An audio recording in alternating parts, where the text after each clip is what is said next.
vamos a dirigirnos a la Santísima Virgen María, nuestra Madre y Madre del Señor, para pedir su ayuda en este primer encuentro. En el nombre del Padre, y del Hijo, y del Espíritu Santo. Virgen María, Madre de Dios y Madre de la Iglesia, ponemos ante ti nuestros corazones, pidiéndote que hoy pongas sobre nosotros tus ojos misericordiosos y nos contagies de tu mismo deseo de contemplar el misterio de Dios que se refleja en ti con una pureza y un brillo especial. Te pedimos, Madre, que nos enseñes a amar y a servir a Jesús, tu Hijo, a seguirle siempre a lo largo de nuestro camino en esta vida, para que algún día podamos gozar de la gloria eterna. Te damos gracias, Madre, porque tú nos has dado a Jesús, Dios hecho hombre. Te pedimos que también nos conduzcas al reino de los cielos y que mientras dura nuestra vida en la tierra, dirijas y acompañes la misión evangelizadora de la Iglesia en el mundo entero.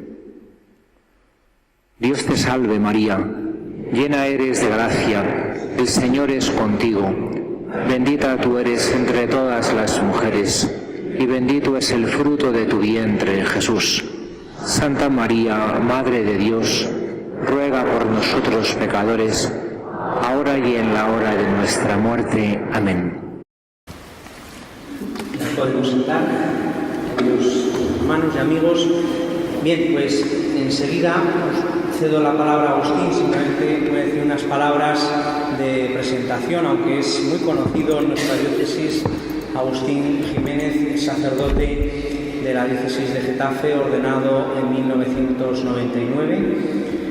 Hizo la licenciatura en Teología Bíblica por la Universidad San Dámaso de Madrid, después el doctorado en Teología Bíblica por la Universidad Pontificia Gregoriana de Roma. Es profesor de Antiguo Testamento, ha intervenido en muchísimos proyectos editoriales de investigación en torno a distintas cuestiones bíblicas y también es actualmente, desde hace varios años, el director del Instituto de Ciencias Religiosas de la Universidad San Dámaso, que es también la institución que se encarga de dirigir todas las extensiones de teología a distancia prácticamente de España, de por lo menos, pues seguramente serán unas 20 diócesis españolas o más que estudian teología, muchos en esta época en que vivimos a distancia, pero todo eso se centraliza desde ese Instituto de Ciencias Religiosas que dirige don Agustín. Y últimamente es también, desde hace un poco de tiempo, el coordinador del Foro Mariano Diocesano, que es una iniciativa que ha surgido en esta diócesis con el fin de amar y conocer mejor a María.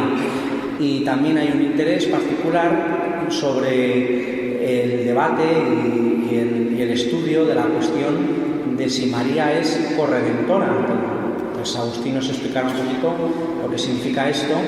Y entonces hay una página web que es muy activa, pero de vez en cuando vamos a ir teniendo estos encuentros presenciales y el tema de hoy, España y la corredención, será un repaso de distintos autores y santos españoles que han hablado sobre esta cuestión de María corredentora. Así que yo ya no adelanto nada más y le escuchamos a él y luego habrá un tiempo para dialogar y luego también terminaremos haciendo una oración. Muchas gracias, don Jaime, por la acogida y la presentación. Estamos en un marco maravilloso en esta iglesia de San Salvador de Leganés, que nos acoge como a hijos de María para hacer una rapidísima presentación, porque el tema daría para ciclos y ciclos de conferencias sobre el movimiento y la reflexión teológica en torno a María corredentora y mediadora en el siglo XX en España. Yo haré un breve contexto que nos dará pie para que en futuras ocasiones podamos profundizar más en aspectos concretos. Espero que sirva para dar este panorama a todos nosotros. Y para evitar enrollarme, voy a seguir lo que he escrito intentando no hacer muchas digresiones para que no se nos haga muy tarde.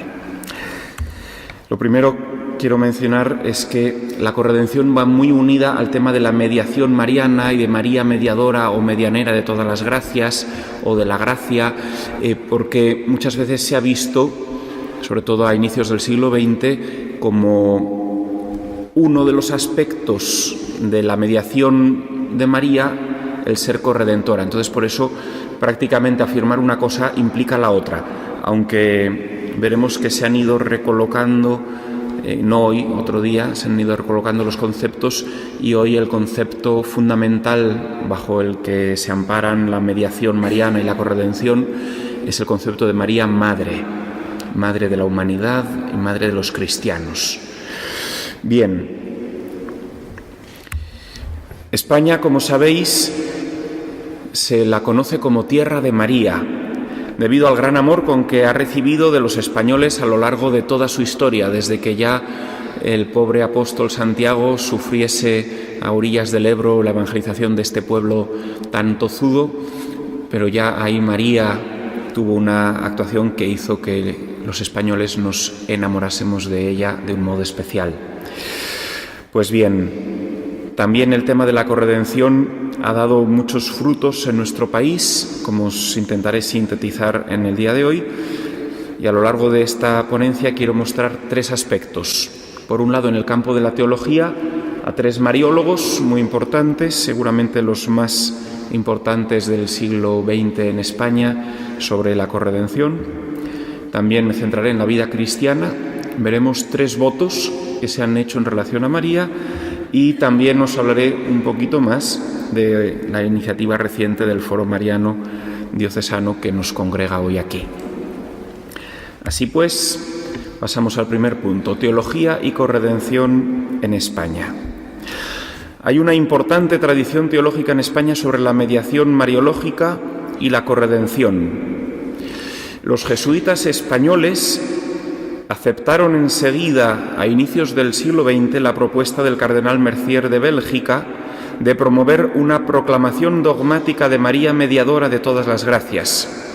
Sobre esta iniciativa del cardenal Mercier ya haremos otra ponencia en el futuro, porque es increíblemente interesante. Ahora simplemente aludo a que esa iniciativa que él comenzó en España la acogieron los jesuitas. Y en 1916, la revista de los jesuitas Salterre comenzó este movimiento de expandir la reflexión sobre María Corredentora con varias publicaciones que continuaron en la revista Razón y Fe, también de los jesuitas, y fue continuada por el padre Villada, jesuita, quien publicó todos sus artículos en 1917 en un libro titulado Por la definición dogmática de la mediación universal de la Santísima Virgen, libro que podéis encontrar en la página web escaneado en PDF, y los que estáis suscritos a la newsletter del Foro Mariano recibisteis una pequeña reseña de la importancia de este libro. Fue el primero que se publicó en España en el siglo XX sobre esta cuestión de la corredención. Pero no vamos a hablar del padre Villada. Vamos a seguir hablando de España y cómo en 1940, justo después del final de nuestra guerra civil, se fundó la Sociedad Mariológica Española, la tercera de su tipo en el mundo, después de la de Bélgica, que se fundó en 1931, y después de la de Francia, fundada en 1934. En el 40, la de España. Su objetivo principal era organizar cada año un simposium con estudios y charlas de los más importantes estudiosos españoles en mariología, y publicar sus trabajos en la revista de la sociedad que se titula Estudios Marianos. Muchas veces el argumento elegido para estos simposiums de la Sociedad Mariológica fue precisamente el de la corredención o colaboración de María. Por ejemplo, en 1942 el tema fue la cooperación de María en la salvación, la corredención mariana. En 1947, la maternidad espiritual de María. En 1957, de nuevo, la corredención de María. En el 65 y el 67 se estudió la enseñanza mariana en el documento Lumen Gentium del Concilio Vaticano II, con estudios de importantes mariólogos como Olegario Domínguez, Emilio Sauras o Ángel Luis Iglesias sobre la mediación de María y cómo fue debatido este tema en el concilio, tema que también trataremos próximamente en otras sesiones, interesantísimo. Más recientemente, en el 2003, la Sociedad Mariológica Española también estudió la colaboración de María en la redención y en el 2017 de nuevo. Es decir, durante todo el siglo XX ha habido muchos mariólogos que a lo largo de él han estudiado estas cuestiones en España. Aquí en pantalla los años que he ido mencionando, fruto de los cuales hay muchísimos artículos, todos ellos los tenéis en la página web, escaneados, no han aparecido ahí por arte de Birli Birloques, sino después de muchas horas de trabajo, sobre todo de don Jaime y de servidor, para que podáis tener esos artículos ahí. Es una pena que no los descarguemos y los leamos, porque entonces tanto esfuerzo habrá sido para nada. Ahí están. Obviamente no podemos aquí presentarlos todos, de hecho no presentaremos ninguno de esos artículos, sino que vamos a presentar a 3 teólogos que son representantes, uno de inicios del siglo XX, otro de mediados del siglo XX y otro de finales del siglo XX.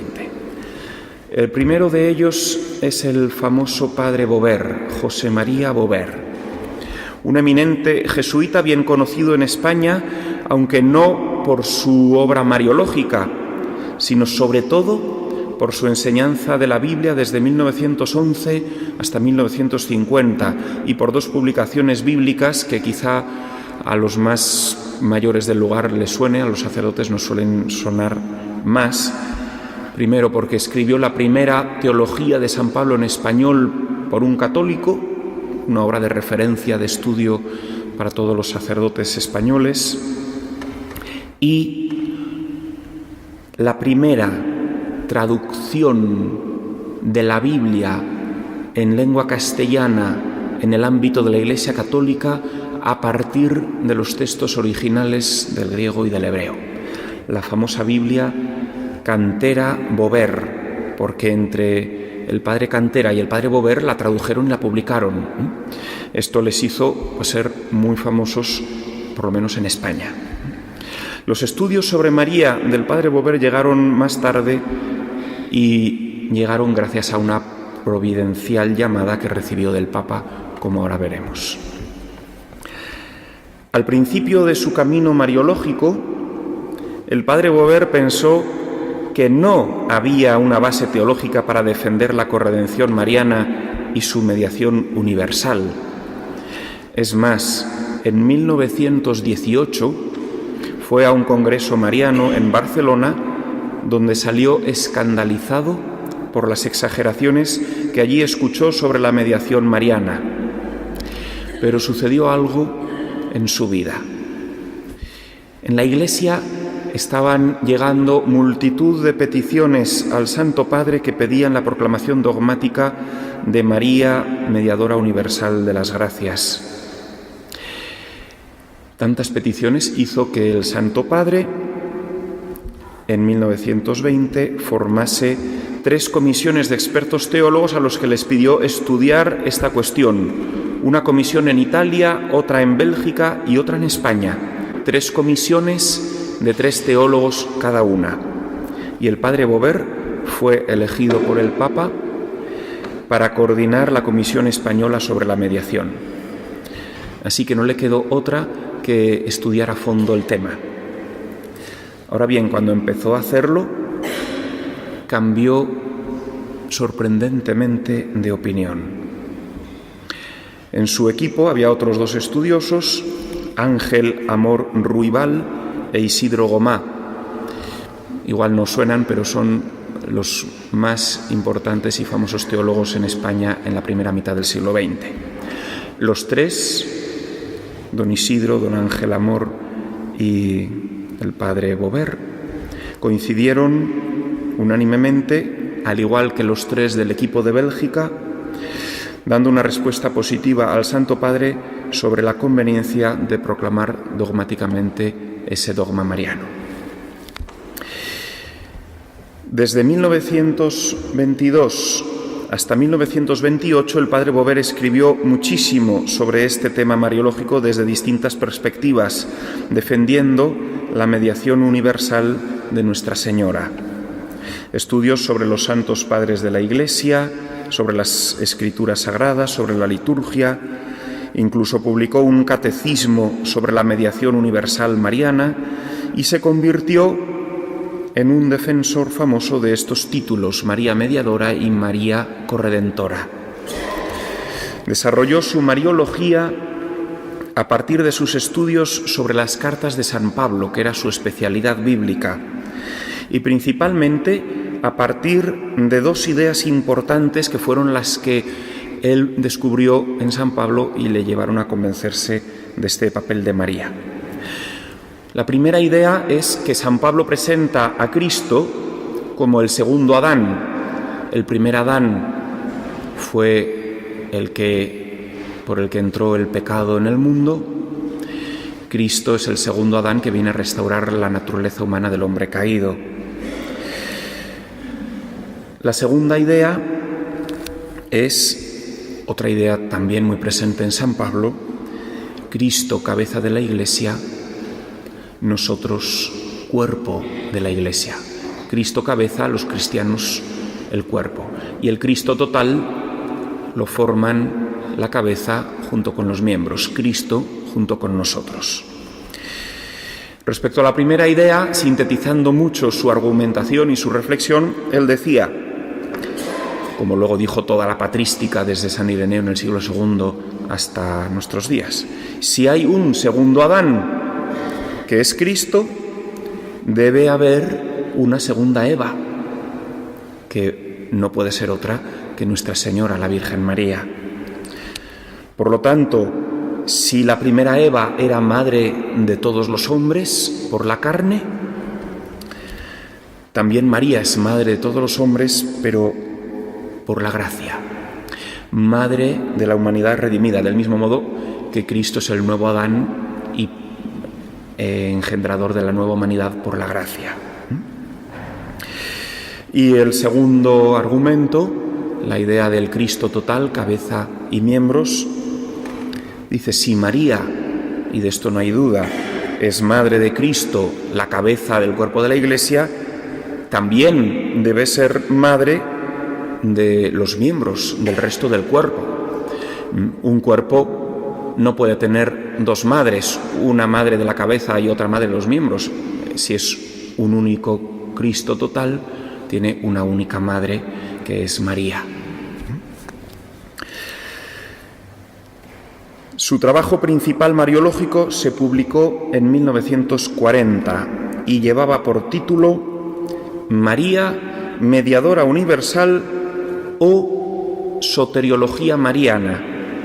Es decir, soteriología es el estudio de la salvación, pues la soteriología mariana es el estudio del papel de María en la salvación. Un volumen de más de 400 páginas que también tenéis, por gentileza del foro, escaneado en la página web. Hombre, no queremos que en una semana os leáis las 400 páginas pero algunos de los articulitos que están subidos a lo mejor sí podéis leerlos, ¿no? Y pues lo reserváis para el verano, ¿no? O para Navidad, que está más cerca.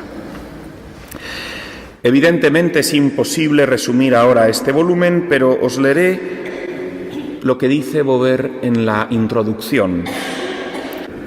Comenzamos nuestros estudios mariológicos, habla en plural majestático, con vehementes prevenciones contra las grandes verdades de la soteriología mariana.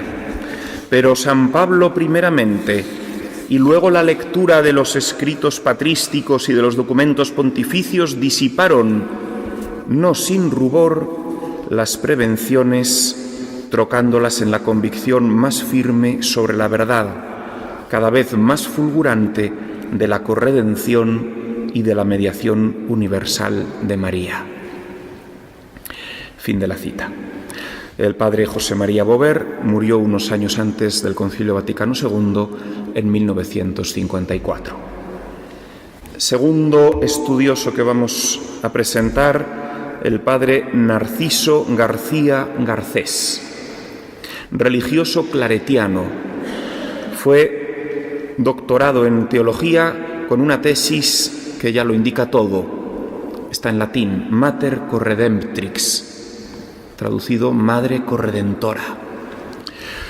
La defendió en la Universidad del Angelicum de Roma y toda su vida estuvo dedicada a la enseñanza de la Mariología. Fue el principal promotor y fundador de la Sociedad Mariológica Española en 1940, a la que aludía al inicio de la charla. También fue su primer presidente y permaneció en este cargo durante casi 40 años. En este año, 1940, publicó su estudio de doctorado sobre la corredención. Lo publicó en latín, por eso no lo hemos subido a la web. Y lo publicó con muchísimos datos sobre los diferentes autores, sus opiniones, sus razones positivas y negativas sobre el tema de la corredención, etc. Es una fuente bibliográfica tremenda, porque en ese momento el debate era muy grande y fecundo entre los teólogos, el debate en torno al título de corredentora y mediadora.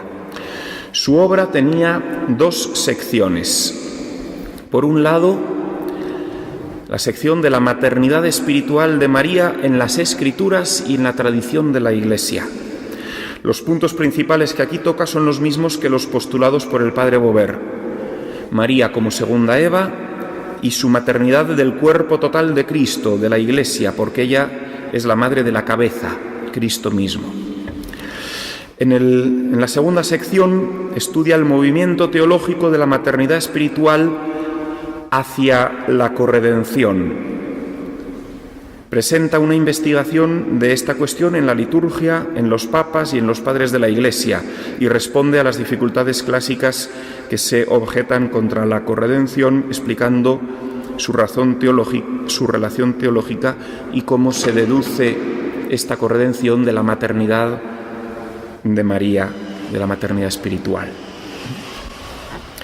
Ese mismo año publicó un manual sobre Mariología titulado Títulos y grandezas de María, donde explicaba todos los misterios y prerrogativas de Nuestra Señora. También lo tenemos en el foro. Su principio teológico en el manual fue María como la madre del Cristo total, de la cabeza y el cuerpo, dividiendo su trabajo en 3 puntos. Aquí os pongo una foto del padre Narciso un poco más mayor. Los 3 puntos de esta obra es, 1, cómo se preparó para esta maternidad desde el principio. Es decir, María desde el plan de Dios en el origen. 2, cómo ella, María, de hecho, actúa como madre de Jesús y madre de la Iglesia en el tiempo de la Encarnación y de la Iglesia Apostólica. Y 3, cómo es su glorificación desde su asunción al cielo y cómo ejerce de madre desde entonces hasta el presente. Para nosotros el punto interesante de su manual es el desarrollo de María como madre de la Iglesia. Ahí es donde el padre Narciso profundiza en el tema de la mediación y la corredención. El título de mediadora, dice él, implica 3 funciones. Una de ellas es la de corredentora, el primer guión que tenéis en pantalla. María, dice, realmente coopera en nuestra salvación. Saca muchas conclusiones de este tema el padre Narciso, distinguiendo entre las que considera ciertas y entre las conclusiones que considera dudosas. Legitima el título de corredentora de diferentes maneras, principalmente porque María es una segunda Eva y es, por lo tanto, la pareja inseparable de Cristo, del mismo modo que Eva lo es de Adán. Considera que hay un mérito real en María, analógicamente, en su colaboración salvífica, hay un mérito obvio de Cristo, que es el que nos salva en la cruz, muriendo y resucitando por nosotros, y también dice hay mérito en María de un modo análogo al de Cristo, no como el de Cristo, sino colaborando con Él. La segunda función de la mediación es la de ser abogada, abogar por toda la humanidad, y la tercera es dispensar todas las gracias de su Hijo a la humanidad. Estas dos funciones también las desarrolla ampliamente en su manual. Después de completar estos trabajos, el padre Narciso trabajó arduamente durante 30 años como presidente de la Sociedad Mariológica Española. Ya veis, prácticamente entre él y el anterior estuvieron 70 años de presidente, o sea, toda la presidencia de la Sociedad Mariológica se la llevaron entre los dos. También fue el director de su revista, además de ser un gran divulgador de la corredención mariana, asistiendo a congresos marianos internacionales en todo el mundo. Además, en 1951 fundó otra revista mariana, Efemérides Mariologicae, y algunos años más tarde fue llamado a participar en el Concilio Vaticano II como consultor de los obispos españoles, como perito, como experto. Cuando se aprobó el documento sobre María y la Iglesia, la Lumen Gentium, en noviembre de 1964, él se desanimó un poco. Ya lo entenderéis cuando expliquemos el debate mariológico que tuvo el concilio, el más grande de todo el concilio. Pero pronto pudo leer el texto de una manera muy positiva, el texto de la Lumen Gentium. Una nueva perspectiva mariológica y orientaciones innovadoras nacieron a la luz del capítulo 8 de la Lumen Gentium, y el padre Narciso fue el teólogo español que más a menudo publicó artículos y estudios sobre este tema, destacando siempre los aspectos de la mediación mariana. Tenéis subida en la web, en PDF, un comentario a la Lumen Gentium del padre Narciso muy interesante que también recomiendo su lectura. Pasamos al tercer y último teólogo que vamos a presentar, el padre Enrique Llamas, que falleció el año pasado. Sacerdote carmelita, fue un gran especialista en la mariología española de los siglos XVI y XVII y fue el presidente de la Sociedad Mariológica Española después del padre Narciso durante casi 20 años. O sea que entre los tres, 90 años de presidencia de la fundación de la Sociedad Mariológica Española. Su obra mariológica principal se publicó en 1964, unas semanitas antes de la Lumen Gentium, y su contenido está claro en el título. Dice el título de su tesis: Cristo y María, único principio de salvación. O sea, los dos unidos, Cristo y María, forman un único principio.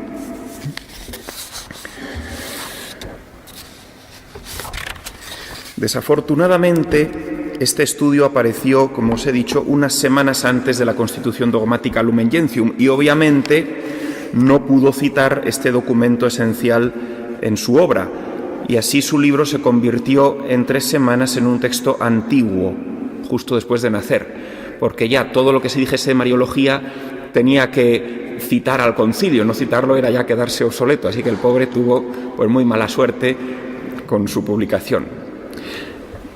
No obstante, encontramos en su libro varias ideas sobre la mediación que tomó de su profesor y director de tesis, el padre Cuervo, que también tiene artículos muy interesantes colgados en la web, el cual había publicado una interesante obra publicó 3 años después una obra titulada Maternidad Divina y Corredención Mariana. Esto el padre Cuervo, el director de la tesis del padre Llamas. Volvamos al padre Llamas. Él consideraba que la pregunta principal sobre la Mariología era determinar con precisión el papel y la posición de María en el plan de salvación de Dios, es decir, su corredención. Esto era la clave. Cito sus palabras pronunciadas en 1964. El de la corredención mariana, es el problema mariológico de nuestros días y la clave para la solución recta y adecuada de otras muchas verdades.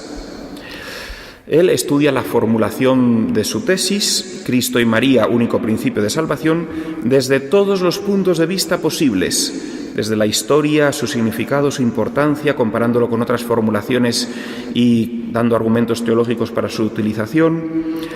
Defiende que Nuestra Señora realmente pagó por los seres humanos el precio de su redención y que ella en la cruz ofreció a Dios mismo el mismo sacrificio que su divino Hijo ofreció, porque ella lo que ofreció fue a su Hijo, es decir, a Cristo, al pie de la cruz. La conclusión de su estudio es clara, que puede llamarse María corredentora con derecho y verdad y que puede definirse como dogma. Subraya también que, por supuesto, no hay dos principios de salvación. El título Cristo y María, único principio, lo dice claramente, no hay dos, sino uno solo, que es Cristo y María, porque la cooperación de María está subordinada a la salvación de su Hijo. No es que ella sea un principio, ella se subordina al único principio que es Cristo con ella. Como mencioné antes, después de este trabajo se promulgó la Lumen Gentium. Entonces el padre Llamas comenzó a escribir artículos sobre nuestro tema desde diferentes perspectivas, también explicando el texto del concilio. Evitando posiciones extremas, apoyaba la opinión de que la cooperación de María en la redención era la base de la mariología del concilio y por lo tanto creía que también debería estar en el corazón de nuestras mariologías modernas, las mariologías posconciliares, que deberían integrar el papel dinámico y activo de María en la redención, que puede llamarse en sentido correcto, según defiende él, corredención.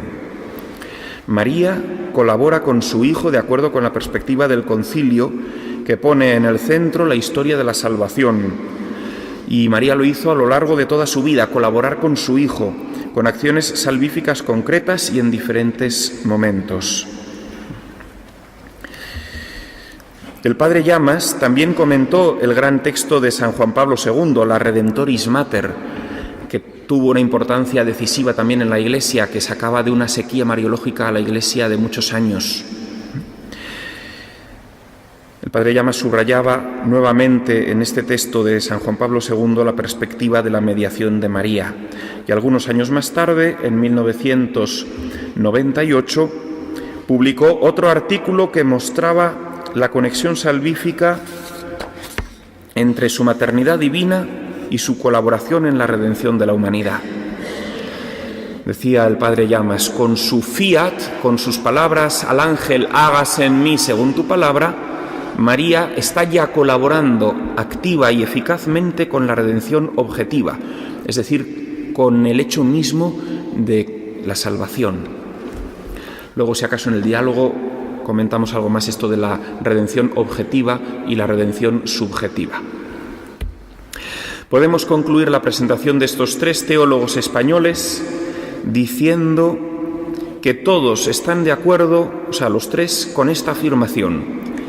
María colaboró con la redención, con el hecho de nuestra salvación en el misterio pascual de la muerte y resurrección de nuestro Señor, y todos ellos aceptan y usan el término corredentora como un título correcto para Nuestra Señora. Podríamos mencionar muchos más mariólogos españoles con la misma postura teológica y con otro tipo de reflexiones, como por ejemplo el padre Joaquín Arellano Ferrer, también murió el año pasado, que publicó un libro que el título lo dice todo: La mediación materna de la Inmaculada, esperanza ecuménica para la Iglesia, hacia el quinto dogma mariano, argumentos teológicos. Fin del título de una de las muchas obras del padre Joaquín. Sin embargo, no lo vamos a presentar porque los tres que hemos visto son probablemente los más importantes. Pasamos a una segunda parte muy interesante: votos y congregaciones por el dogma en España. Para crear el contexto adecuado de cara a que entendáis bien la importancia de esto que os voy a presentar, Comencemos con el ejemplo de un dogma que ya está proclamado, el dogma de la Inmaculada, que fue debatido durante siglos, ya desde la Edad Media, con Santo Tomás, ya había mucho debate en torno a este tema, y hubo muchos siglos de reflexión, y el dogma no se proclama hasta 1854. No llegó a pronunciarse por arte de Birlibirloque, sino porque hubo mucha reflexión, mucha oración y muchos votos, como ahora os mostraré. Casi 4 siglos antes de la proclamación del dogma de la Inmaculada, en 1466, la pequeña ciudad de Villalpando y su diócesis entera, Zamora, hicieron un voto solemne por defender el misterio de la Inmaculada Concepción de Nuestra Señora. Fue el primer voto para su defensa en todo el mundo, Villalpando, Zamora. Más tarde, la Universidad de Valencia, en 1530, o sea, casi 60 años más tarde, Granada y Alcalá en 1617 y las universidades de Barcelona, Salamanca y Valladolid en 1618 proclamaron el patrocinio de la Inmaculada para sus universidades, hasta tal punto que todos los profesores que enseñasen en esa universidad, en cualquiera de estas que he citado, estaban obligados a hacer un voto y a jurar que enseñarían y defenderían esta doctrina de la Inmaculada Concepción antes de incorporarse a las universidades. Y siglo y medio más tarde, en 1779, el rey Carlos III, cuyas universidades de Leganés llevan su nombre, extendió este juramento a todas las universidades de su reino, es decir, a las que estaban en España y en América. Debían hacer el voto de defender la Inmaculada Concepción de María. Aunque hoy no se hagan votos y juramentos a favor de María Corredentora en ninguna de nuestras universidades, porque son otros tiempos los que corren, sí podemos encontrar en España otros votos a favor de la corredención tan interesantes o más como estos que he mencionado de la Inmaculada en las universidades. Voy a presentar 3 ejemplos sencillos: una monja, una santa y una ciudad. Empezamos con la monja, María Ángela Sanztena. Era una joven de 17 años cuando ingresó al convento del Sagrado Corazón de Jesús en Cantalapiedra, Salamanca, convento de las Hermanas Pobres de Santa Clara, clarisas. Un año después, el 25 de marzo de 1949, tomó el nombre de María Gracia de Nuestra Mediadora Universal, ofreciendo toda su vida oculta en este monasterio por la proclamación de este dogma de María Mediadora y Corredentora. Servidor y también el Padre Carlos, que ha dirigido nuestra oración, la hemos conocido antes de que muriese en el 23 de junio del año pasado también, en el 2017, y todas las hermanas de su convento recuerdan hoy día lo orgullosa que estaba Sor María Gracia de su nombre y la absoluta confianza que tenía en que antes o después llegaría la proclamación dogmática de esta verdad mariana. Podéis ver en pantalla una foto del acta de su toma de hábito, que es el momento en el que tomó este nombre. Una monja que ofrece su vida de clausura por la proclamación de este dogma. Segundo ejemplo, un santo, San Pedro Poveda Castroverde, sacerdote diocesano, fundador de la institución teresiana y mártir en la persecución religiosa durante la Guerra Civil en España. Como sabéis, fue canonizado por San Juan Pablo II en Madrid el año 2003. Pues bien, el 2 de febrero de 1926 escribió este voto en el anverso de una estampa de la Virgen María. El día 2 de febrero de 1926, después de hechos los votos de defender con mi vida los misterios de la Asunción en cuerpo y alma, tened en cuenta que en 1926 todavía no estaba proclamado el dogma de la Asunción de María, se proclamó en 1950. En 1926, dice San Pedro Poveda, después de hechos los votos de defender con mi vida los misterios de la Asunción en cuerpo y alma y de la mediación universal, o sea, los dos dogmas quiere que se proclamen, pido a la Santísima Virgen la gracia de ser mártir por estos dogmas. Desde esa fecha, una vez al año, cada 25 de marzo, las teresianas, fundadas por San Pedro Poveda, con sus alumnas, iban a la capilla para renovar cada una de ellas este voto.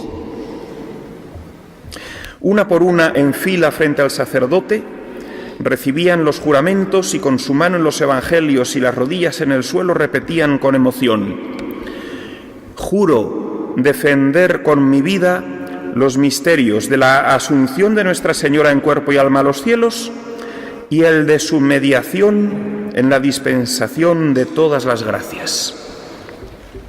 Con frecuencia, el sacerdote frente a ellas era un obispo o incluso un cardenal. Aquí os presento una foto del texto utilizado en España en ese momento y firmado por San Pedro Poveda con su voto, que se renovaba cada año y que empleaba el término corredentora. Es decir, en España, como veremos en el tercer ejemplo, estuvo tan extendido en los años 20 y antes de la guerra la petición del dogma que se hicieron muchas estampas que la gente tomaba y hacía su voto personal, como vemos en esta estampa. Esta es la fórmula breve, luego hay una fórmula bastante más larga que se proclama el primer día que uno hace el voto, luego para renovarlo se hace la fórmula breve. Y aquí leemos: fórmula breve del compromiso de defender la mediación universal de la Santísima Virgen y su asunción a los cielos en cuerpo y alma. Omnipotente y sempiterno Dios, yo, Pedro Poveda Castroverde, deseando cooperar a la gloria y honor de la Reina del Cielo y Señora nuestra, hago voto y prometo con juramento confesar, defender y propagar que la Virgen Madre de Dios y corredentora nuestra resucitó y subió en cuerpo y alma al cielo, donde es mediadora de todas las gracias. Ora pro nobis mediatrix nostra potentissima, ut digni efficiamur promissionibus Christi. Firmado en Covadonga, ante la Santina, el 11 de septiembre de 1932, 6 años después de haber hecho la primera vez el voto y que repetía cada año. 10 años después de su primer juramento, Nuestra Señora aceptó el voto de San Pedro Poveda de ofrecerse como mártir y murió como tal al comienzo de la persecución religiosa el 28 de julio de 1936. 14 años después de su martirio, en 1950, se proclamó el primer dogma, el de la Asunción, el primero de los dos por los que él se ofreció. El segundo, como sabéis, aún no ha sido proclamado. Yo me pregunto, quizás Nuestra Señora necesite que alguien más se ofrezca como mártir por su proclamación. Y os pregunto, ¿os gustaría hacerlo? No sé qué responderíais. A mí sí. Y en el tercer ejemplo veremos muchas más personas que están dispuestas a ello. Cofradías y hermandades. La ciudad de Sevilla. Sevilla es una ciudad conocida por su devoción a la Virgen y por la gran cantidad de cofradías y hermandades que están bajo su patrocinio. La mayoría de ellas hacen votos y juramentos defendiendo la mediación universal de María, tal como leemos en sus reglamentos. Es así tanto en las hermandades creadas antes del Concilio Vaticano II como en las creadas después, porque el tema de la corredención no es un tema preconciliar, Es un tema preconciliar, conciliar y posconciliar. Todas ellas, todas estas hermandades y sus estatutos han sido aprobadas por el obispo local en su momento. El primer voto de este tipo se introdujo en 1924, el 14 de diciembre, y fue promovido por otro jesuita, Pedro Ayala, en dos congregaciones, la de la Inmaculada y la de San Luis Gonzaga. Poco después, muchas otras congregaciones, incluso el Cabildo de la Catedral en pleno y el Ayuntamiento de Sevilla en pleno, se unieron a estos votos y formularon la petición al Santo Padre solicitando la proclamación dogmática de la mediación universal de María. Y cada año, el 15 de agosto, el Cabildo de la Catedral sigue hasta hoy en día renovando su fe en la mediación universal de María. Después de rezar el credo, el 15 añaden su profesión de fe en esta verdad mariana, así como su voto por defender y extender esta verdad. Es imposible repetir aquí los nombres de todos los grupos religiosos que han hecho esos votos y juramentos. Basta con decir que solo en Sevilla había aproximadamente 170.000 laicos, cofrades o hermanos de cofradías, según el estudio que se realizó en 1996, que es de donde hemos tomado estos datos y cuyo artículo completo tenéis también en la web del foro para que lo leáis. La formulación del voto es diferente en cada congregación, pero solo en pequeños detalles. El fondo es el mismo en todos. Veamos el ejemplo de la cofradía de Nuestra Señora del Patrocinio. Pregunta el sacerdote: ¿juráis defender como si fuera dogma de fe, hasta derramar la sangre, si fuera preciso, la creencia de que la Santísima Virgen es patrocinadora y mediadora universal de todas las gracias? A lo que todos contestan enfáticamente: sí, lo juro. En esta breve formulación, esta es la de renovación simplemente, asombra, así como en todas las demás, la decisión que lleva incluso hasta querer derramar la propia sangre, como San Pedro Poveda. En otro voto leemos, en la fórmula completa, pero solo leo un párrafo, es mucho más larga y muy bonita. Después de describir la verdad sobre la función mediadora y corredentora de María, se dice en el voto: esta verdad la confesaremos y defenderemos con todas nuestras fuerzas, hasta el último aliento de nuestra vida, y derramando, si preciso fuera, toda la sangre de nuestras venas, y así solemnemente lo prometemos, votamos y juramos. También cabe destacar que en muchos de estos votos y juramentos encontramos indistintamente los términos corredentora, corredención, mediadora, abogada, patrocinadora, todos ellos unidos a la maternidad espiritual y la mediación universal de Nuestra Señora. A día de hoy hay 8 millones de personas que han pedido al Santo Padre que se proclame el quinto dogma mariano. Dando una conferencia muy semejante a esta en California en septiembre, donde estaban los que han recogido estos 8 millones de firmas, entre ellos miles de religiosos y 500, casi 600 obispos del mundo entero, les preguntaba, lo mismo que os pregunto ahora: ¿qué podría pasar si esos 8 millones de personas, en vez de pedírselo al Papa, se lo pidiesen a Dios haciendo un voto con juramento de ofrecerse al martirio por su proclamación? Personalmente creo que lo que pasaría es que no solo se proclamaría el dogma, sino que también aparecería un ejército de mártires en la Iglesia. Las dos cosas serían buena noticia, en mi opinión. Acabo hablando de lo que ya conocéis todos, el Foro Mariano Diocesano. Debido al centenario de Fátima, en nuestra diócesis de Getafe hemos comenzado a pensar en la posibilidad de pedir la proclamación de Nuestra Señora como Madre Espiritual de todos los hombres, corredentora, mediadora y abogada. Es, como explicaremos otro día, la fórmula a la que la teología ha ido llegando.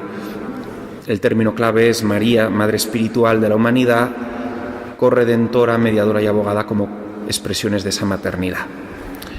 Pero como no todo el presbiterio estaba de acuerdo con el concepto de corredención, ni con la oportunidad, ni la viabilidad de proclamar el dogma, decidimos algo mucho mejor, que es crear este foro como un medio para dialogar y estudiar juntos, de la mano de nuestro obispo auxiliar, don José Enrico Pavés, y como ya he ido mencionando, hemos buscado una gran cantidad de bibliografía, artículos, libros en torno a la Mariología y a la mediación y a la corredención. Hemos montado una web que ha llevado mucho trabajo y sigue llevando esfuerzos. Ahí hemos subido todo el material que hemos encontrado. Algunos libros que por copyright no se pueden escanear están para poder ser prestados físicamente. Hay una sección sobre la corredención, donde se explica brevemente su significado, y un montón de carpetas de bibliografía con toda la información que he ido mencionando aquí, muchos de los artículos de los autores mencionados, más de 200 artículos en diferentes idiomas, aunque la mayoría está en español, y muchos libros muy interesantes. La dirección es www.foromariano.es, como imagino que ya conocéis, y el correo electrónico info@foromariano.es. Aquí, una foto de la página web. En la línea superior de arriba tenemos la pestaña Inicio, en la que salen con todos los detalles del foro, y también aparece ahí Blogs, que es lo que más vida está dando ahora a la página web, y es donde vamos publicando pequeños articulitos, esos que os vamos enviando por la newsletter, pues ahí uno puede acceder a ellos en los blogs. Solo los que están registrados en la web pueden escribir comentarios. Los que os habéis registrado sabéis que a la hora de hacerlo hay un punto muy interesante, porque os damos la oportunidad de manifestar vuestra propia personal e intransferible posición mariana. Os hacemos una serie de preguntas y también permitimos que pongáis un comentario personal al final. Hemos creado una sección donde podéis ver las estadísticas de lo que ha respondido la gente que ha respondido, y es bastante interesante. Uno puede responder o no responder a ese cuestionario mariológico, y a la vez puede marcar que su figura sea visible o no para los demás miembros. Si uno rellena el cuestionario pero se pone de invisible, sus aportaciones también aparecen en la estadística. Lo único que uno no podrá saber qué dice. Si, por ejemplo, uno quiere ver qué ha respondido don Jaime o don Carlos o yo, como hemos puesto que si es visible, uno que esté registrado puede ir y ver a ver qué ha respondido este señor o esta otra persona. Pero aquí, en esta otra página, podéis ver unos gráficos con el porcentaje de lo que ha respondido cada uno de los que han respondido. Y os los voy a decir porque son interesantes. A la pregunta, ¿crees que María es la madre de la humanidad y de una manera especial de los cristianos? De los que han respondido, el 99,7% dice que sí. ¿Crees que es corredentora? El 92% ha dicho sí. ¿Crees que es mediadora? El 99% ha dicho sí. ¿Crees que es abogada? El 96% ha dicho sí. ¿Crees que el Santo Padre debería proclamarlo como un dogma? Aquí es el 77% el que ha dicho sí. ¿Te gustaría pedírselo al Papa? El mismo 77% ha dicho que sí, le gustaría pedírselo oficialmente. ¿Te gustaría pedírselo a Dios con una oración oficial de la diócesis? Aquí sube, aquí es el 87%, 10 más, o sea, hay más que quieren pedírselo a Dios que pedírselo al Papa. seguramente porque es más eficaz pedírselo a Dios que al Papa, o porque es lo más eficaz, porque Dios es todopoderoso, pues mejor pedírselo a él. Y luego la última, que es la más atrevida y está inspirada pues en esto que se hacía en los años 20 en España, de gente que hacía votos por derramar su sangre por la proclamación del dogma. Se pregunta: ¿te gustaría hacer un voto personal con el juramento de defender la proclamación dogmática con el derramamiento de tu sangre si fuese necesario? Aquí lógicamente el porcentaje baja, pero no está nada mal.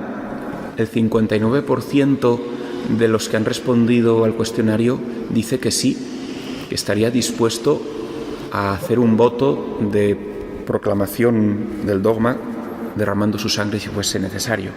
En este mismo simposium que os decía de América, se sugirió la posibilidad de que el foro preparase una fórmula tirando de las que se han hecho en España y se propusiese a través de los medios que ellos tienen a los 8 millones de personas que quieren pedírselo al Papa. Así que tenemos trabajo por delante.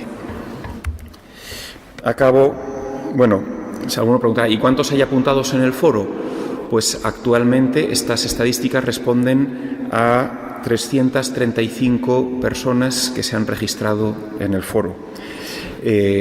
Gracias a la promoción a invitar a mucha gente a que se consagre a la Virgen y a la Virgen de la Inmaculada, eso ha hecho que muchos, entrando en la web, también se hayan registrado. Y en este último mes pues hemos pasado a 335. ¿Qué beneficios, podríamos preguntarnos, podrían obtenerse de la proclamación dogmática? Con esto acabo, solo queda ya una página. Santa Teresa de Calcuta afirmó que cuando el Papa proclamase este dogma se recibirían grandes bendiciones en la Iglesia. Suponiendo que esto es así, lo que nos preguntamos es ¿por qué proclamar este dogma mariano produciría ese efecto profetizado por Santa Teresa de Calcuta? ¿Es apropiado que Dios actúe así? ¿Está de acuerdo con la pedagogía divina que encontramos en la Biblia y en la historia de la salvación? Pues la pedagogía de que Dios elija a uno y pida a los demás que le bendigan está presente en toda la historia de la salvación. Dios elige a Isaac en vez de a Ismael, a Jacob en vez de a Esaú, a José en vez de a sus 11 hermanos, a Israel en lugar de todos los demás pueblos, a la tribu de Leví y la casa de Aarón sobre el resto de tribus, a David en vez de Saúl, y podríamos seguir con un largo etcétera. Por lo tanto, no estamos tratando de una característica menor de la historia del plan de salvación. Bendecir a María con un quinto dogma que reconozca y proclame las grandes cosas que Dios ha hecho en ella sería una acción totalmente acorde con la pedagogía divina empleada en su plan salvífico. La lluvia de gracias anunciada por Santa Teresa de Calcuta para cuando se proclame este dogma puede entenderse a la luz de esta pedagogía divina. La proclamación hecha por el Papa en nombre de toda la Iglesia de la verdad de María como colaboradora esencial en la obra salvífica de su Hijo, proclamar esto como verdad de fe obligaría a todos los católicos. Por eso traería mucha bendición de Dios sobre toda la Iglesia, porque adaptándonos a la pedagogía divina que el mismo Dios nos ha enseñado en la Biblia y que ha exigido de nosotros al decir: el que bendiga a ti, Abraham, será bendecido, el que te maldiga será maldito. Del mismo modo, el que bendiga a María será bendecido, el que no la bendiga no será bendecido. Proclamar este dogma sería hacer que todos bendigamos a María como madre espiritual, como corredentora, mediadora y defensora. De este modo se abrirían así los corazones de los católicos al proclamar esta verdad, se abrirían a la bendición de Dios que extendería a todos los hombres la misma bendición otorgada a María en estos títulos. ¿Por qué? Porque ella, como dice el concilio, es imagen de la Iglesia. De tal modo que si se proclama dogmáticamente a María como madre espiritual de la humanidad, esto hará que la Iglesia imagen, o sea, que tiene a María por imagen, podría recibir más plenamente su ser hijo de María y a la vez su ser madre espiritual de los cristianos y de los hombres. Sería la consecuencia de proclamar esta verdad. Si proclamamos a María corredentora, siguiendo la misma lógica divina, los cristianos, por un lado, vivirían mucho más profundamente cómo María nos trae salvación y, por otro lado, nos haría a los cristianos que somos miembros de la Iglesia, que tiene a María por imagen, nos haría mucho más partícipes en la redención de Cristo, mucho más corredentores con María corredentora. Si la proclamamos mediadora, lo mismo, haría que la Iglesia pudiese recibir a través de María mucha más mediación de gracias y se haría a sí misma la Iglesia mucho más mediadora de gracias para el mundo. Y si la proclamamos abogada y defensora, sería permitir a María que nos defendiese todavía más de lo que ya lo hace, más plenamente, y a su vez convertiría a la Iglesia más plenamente en defensora y abogada de toda la humanidad, de tal manera que la Iglesia estaría más plenamente capacitada para cumplir la misión que ya tiene y ejerce, no porque le falte nada esencial, sino porque permitiría a María desarrollar todo su papel materno, corredentor, mediador, defensor para con nosotros y ejercerlo mucho más fuertemente dentro de la Iglesia. Muchas gracias por vuestra atención. Gloria al Padre, y al Hijo, y al Espíritu Santo.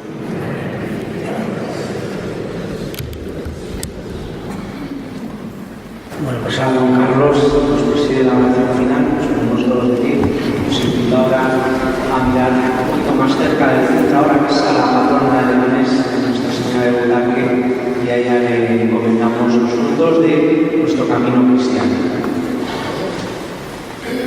Vamos a rezar juntos el Ángelus en este momento, ya que es el final de la jornada, para poner toda nuestra vida en manos de María y pedirle que nos enseñe su misma disponibilidad a que se cumpla toda la voluntad de Dios. Hacemos un momento de silencio.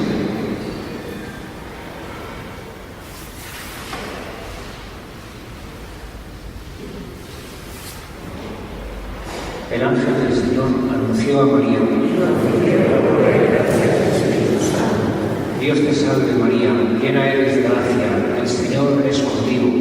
Bendita tú eres entre todas las mujeres y bendito es el fruto de tu vientre, Jesús.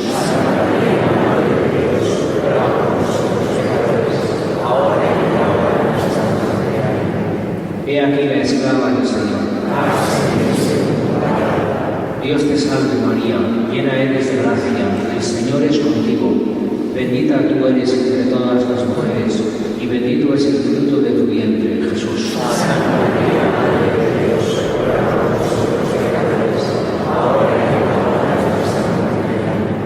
Y el Verbo se hizo carne. Dios te salve María, llena eres de gracia, el Señor es contigo. Bendita tú eres entre todas las mujeres y bendito es el fruto de tu vientre, Jesús.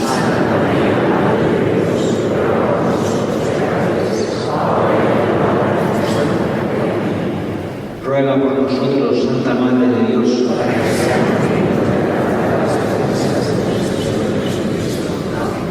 Oremos.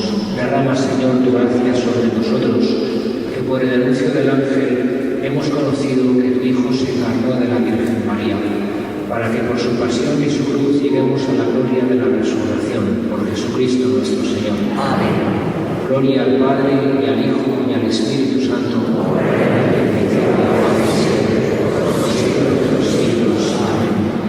El Señor esté con vosotros. La bendición de Dios Todopoderoso, Padre, Hijo y Espíritu Santo, descienda sobre vosotros. Bendigamos al Señor. Amen.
Pues muchas gracias. Podéis estar con nos había don Javier Romero, el vicario de Curia, acaba de llegar. Bueno, acaba de llegar al principio, así que vamos a ver, se lo decimos que nos dijera la bendición. Bueno, pues a través del foro mariano podéis inscribiros, podéis participar, dar vuestras opiniones y todo lo demás, y también las noticias. Y acordaos de esa consagración el día 7 de diciembre por la noche, Vigilia de Inmaculada, que es también un momento grande, que vea que el Señor se lo pide. Así que nada, muchas gracias y